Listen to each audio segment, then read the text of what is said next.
Welcome to the PropLinq AI podcast, where we dive into the journeys of real estate founders, operators, and forward thinkers who are experimenting with technology, rethinking old systems, and building for what's next. I'm Stuart Quintal, the founder of PropLinq AI, an AI agency helping real estate businesses modernize how they generate leads, manage operations, and drive growth. Today, I'm speaking with Stewart Heath, CEO of Harvard Grace Capital, a real estate investment and advisory firm based in Tennessee. Stuart brings a wealth of experience in both property operations and finance. Stuart, great to have you on the show. Thank you, Stuart. Appreciate you having me on. It's an honor. Now, look, let's just start, like anything, the start at the beginning. How did Harvard Grace Capital come to life? And what was your journey into the real estate world? Journey in the real estate world was interesting. So I came out of college in 1985, and that was sort of a go-go boom time for real estate, especially real estate limited partnerships, and which was delivering 4-to-1 write-offs for high net worth investors at the time. But about 18 months after I was out of school and in the business world working for Pricewaterhouse, CPA firm, and they passed the 1986 Tax Act here in the United States, and it had provisions that's never been seen before or since. It had retroactive provisions. It was passed in October of '86, and some of the provisions were retroactive back to the first of the year. And it sort of had a devastating impact on almost all classes of real estate. In that it took away, people were buying in any deal done in 1986 up to that point. People were expecting, tax write-offs and the way it had been under the current law. But they took that away right after you bought it. And it certainly had an effect anything that was already currently owned prior to 1986 too. And so the real estate world went through this sort of massive reversal. Everything was on hold. And just like interest rates, the tax benefits of owning a piece of real estate heavily factor into the pricing of that real estate. As interest rates go up, prices of valuations of assets come down, and it works the same way with tax benefits, not as directly, but still an impact. So what you had was a bunch of apartment buildings that were suddenly on the market. They couldn't meet their mortgage obligations because a lot of them had been paid for way too much, and the partners weren't going to kick any more in because they weren't even getting their tax benefits. So it was just sort of a mess, really, from about '86 through the end of the decade. And there was a bit of a recession that brought on the savings and loan crisis at the beginning of the '90s, and blah blah blah. So here I am, a young business person, just sort of a babe in the woods, if you would, and I'm learning from everybody older and around me, and I go to business breakfasts with the Chamber of Commerce or whatever, and you've got bankers saying, well, we don't lend on real estate anymore. We think that's a bad asset. I booked that in the back of my head thinking, oh, okay, real estate, off the list. And it was, what a short-sighted and silly thing for them to say. But I heard many of them say it. Real estate's the most leveragable asset in the world and always has been. It doesn't have wheels and it can't go anywhere. It's the best kind of collateral that there is for loans. But anyway, I continued to grow in business. After 5 years, I left Pricewaterhouse and started my own accounting firm. And interestingly, I picked up a lot of clients in the real estate business. They were either fixer and flippers or real estate agents who would buy a house and rent it out. So they were sort of the small investor, which is another thing that's great about real estate, is you can get into it at almost any level. No matter how much money you have or don't have. So it's great for that. So after a few years, here I am. I'm probably been out of college 10 years at this point, and I know a little bit more. Been around the block a few times, and I'm noticing that, gee whiz, all of my clients in the real estate, um, they're not paying any tax, and they're making a lot of money. And the reason I know they're not paying any tax because I'm doing their taxes, and I know they're not cheating. So what's going on here? So I really started to take a look at it from an investment perspective. So this is mid '90s, and continue to just watch it really through the year 2000. And at one point, I just said, you know what, I'm going to try this. And I bought a couple of courses and I started following their steps because, as an accountant, we're pretty much just historians. We're not, we do know a lot of things about business and finances and how to read financial statements, but we're not really on the proactive, leaning forward side. So that was new to me to start thinking about that. But long story short, I bought my first duplex. I got for $55,000. Put down $5K and got the seller to take back 50. And I was in the real estate business. It was a duplex, had 2 tenants, and collected the rent, paid the utilities and paid my note payment, and I had $150 left over at the end of each month. And so, wow. And I loved it. I liked interacting with the tenants. I liked being able to have problems that were solvable rather than being in the vague area of taxes and finance all the time. And so from there, I just really got really excited and started going after more rentals big time.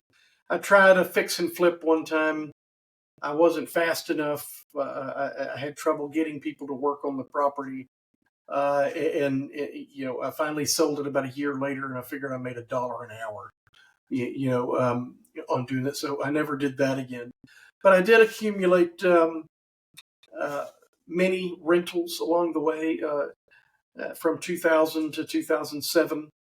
And then in 2008, the market began to change. I was refinancing one property to finance the next one, and doing it all with very little cash. And really, 2008, 2009 comes around, and I kind of got wiped out by the great financial crisis. And in my retrospective, um, you know, that was on me. It wasn't on real estate. It was the way I was buying real estate in a no cash, no reserves kind of a way. And so I never really lost my passion for real estate, and went back into the corporate world for several years. Came out in 2017 back into a consulting firm where I was just a fractional CFO, but not really true public accounting. I wasn't really doing taxes and stuff like that, but really just helping out clients as their part-time CFO. And then had the opportunity to form Harvard Grace Capital, where we would syndicate and do these deals right, where we have reserves. We have plenty of equity. We're putting down plenty of cash on each deal, and to the point where we have very conservative financing structures. And to date, since 2021, we've done 9 deals, and they're all relatively conservatively financed. They're all cash flowing, and it's a pretty stable portfolio at this point. So that's sort of my beginnings and where we are today. Yep. I mean, 1985 was obviously a long time ago. I was only about 4 or 5 years old.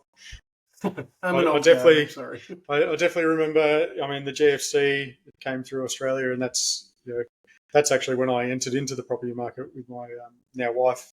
That's when we first actually bought during the GFC in Australia. So it was an opportunity for us. As you've sort of identified, you've been working in the space for quite a while now. But what's your core investment or operational focus right now? Our core has been and continues to be stabilized cash flowing real estate. So we don't do development and we don't do value adds with any significant development or construction piece to it. Um, and so we are asset class agnostic. So we focus on a region because we do manage all of our properties. So we like to keep them close within an hour, hour and a half of where we are. And so again, it's all about cash flow. So our philosophy is that every investor should have a core position, and a lot of people have one. They may not have called it that. That should have a core in cash flowing assets. And we believe the best cash flowing asset is real estate, especially with its tax advantages and its capital gain potential. But there's others. There's dividend yielding stocks, royalty properties. There's oil and gas. A little bit riskier to me than to be core, but really that depends upon those individual assets. But oil and gas is also a great investment. So, what we do is we focus on anything that cash flows. If we can buy it right, and we can deliver a minimum 6% cash on cash yield to our investors from day one, and have expectation that that yield is going to grow significantly over time, over the next few years, and get that into double digits cash on cash returns as quick as we can, we're going to try to buy that asset. We love buying assets that we think are mismanaged, because those are things that really don't cost a whole lot to fix. If there are some bad leases that we can try to reposition when that time comes, that's also a value add. Doesn't cost a lot to do that, and maybe a few cosmetic changes. Seal and restripe the parking lot, do some painting, update bathrooms inside. Those are the kind of things. Landscaping is always a big plus for the kinds of properties that we look to do. So that's our focus right now. Cash flow. Now, you're based in Fayetteville. Is that how I say it? That is correct. I'm in Fayetteville, Tennessee, which is part of the Huntsville, Alabama market. So I'm about 15 minutes out of Huntsville, but basically strategically placed between Nashville and Birmingham, which is the two ends of our market. We have several properties in Huntsville, one of them up north in Spring Hill, Tennessee, and a couple in Birmingham at this point. And just put a contract on another one in Birmingham. So you're still finding great opportunities in the markets that you're. Well, as of today, when we're recording July 1st, we've kind of been out of the market for about 90 days. With the market changes and all the uncertainty in the world with tariffs and everything that's going on, a lot of investors have just pulled back, and so did a lot of sellers. That's changed in the last 30 days, and so we're now back in the market. We're under LOI with one deal and negotiating on another one. So we would hope to close a couple of deals in the second half of the year. Now, if I can shift gears a little bit and I guess move into some sort of like tech and systems within the business, I gather like spreadsheets are one thing you're pretty comfortable with, but what kinds of tools or platforms are you currently using in the business for either operations, communications, or the topic that you're very familiar with, finance? So we don't really use anything for communications. We do use a VoIP, a cloud-based VoIP system for the company, and so customers use that. and that's very friendly. We use one called Grasshopper. It acts just like a regular old phone system. Um, we uh, for our deal making and our communications before, during, and after a deal with our investors, we use a platform called Syndication Pro, where when we have a deal out there, we can put it out. The public can find it. Um, they can look at all the deal documents. After they register, they can get into the data room, and then they can subscribe to invest into the deal and actually use that to relay their money if they so choose. So all of the docs are in there and they're digitally signed.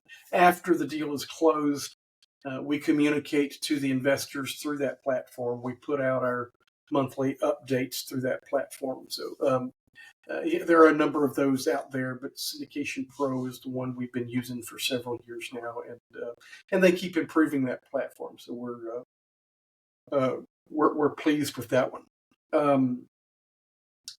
So as far as anything else tech-wise, I guess the most relevant thing was we are constantly in search of a really good deal analysis software, and to the point where we've, there are several good ones out there, but they're all missing one thing.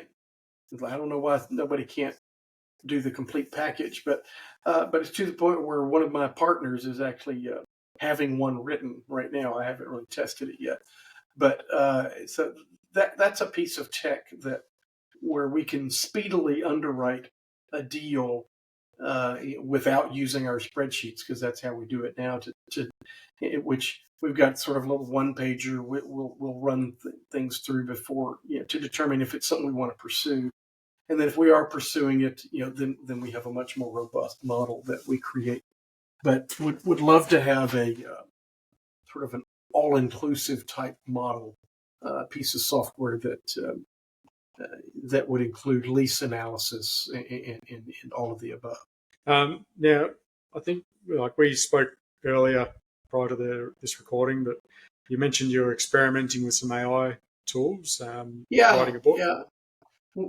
For our publishing side, and we do a lot of publishing, to our current investors and prospective investors, and we use AI, ChatGPT, to help us create content. A lot of people are trying that now, and I might find an article or a topic, or and we've created a Stewart bot in there and fed it everything that I've been saying for the last few years, and hopefully it will speak in my voice. And if I want to talk about this target, here's an article that I want to summarize and comment on, and we feed it in there, and it'll spit out an email. Or in more depth, I've actually used it to help write a book that we've got coming out in October. AI, I'll say, is promising. In my view, it's a little premature.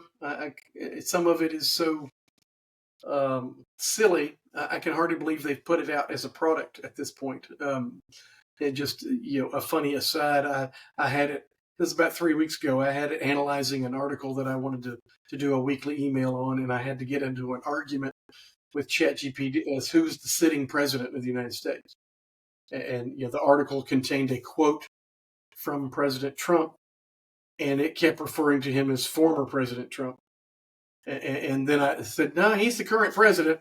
And this, oh yeah, you're right. Then it came back and referred to him as candidate Trump. And I just said, you need to think again.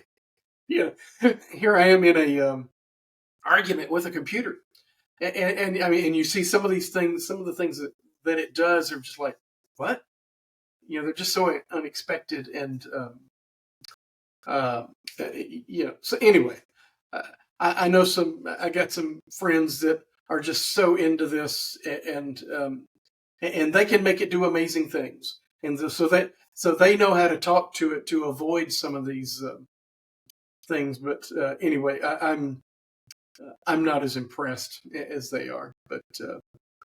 Uh, Well, but it's coming. There's no doubt it's coming, and it will yeah. get smarter.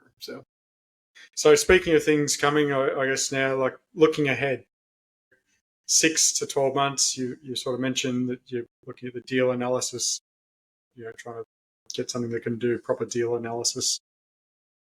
But what are the other specific areas of your business that you'd like to bring in over the next 6, 12, 18 months? We'd like to significantly increase our assets under management. We've been waiting for what I think is now for a few years now.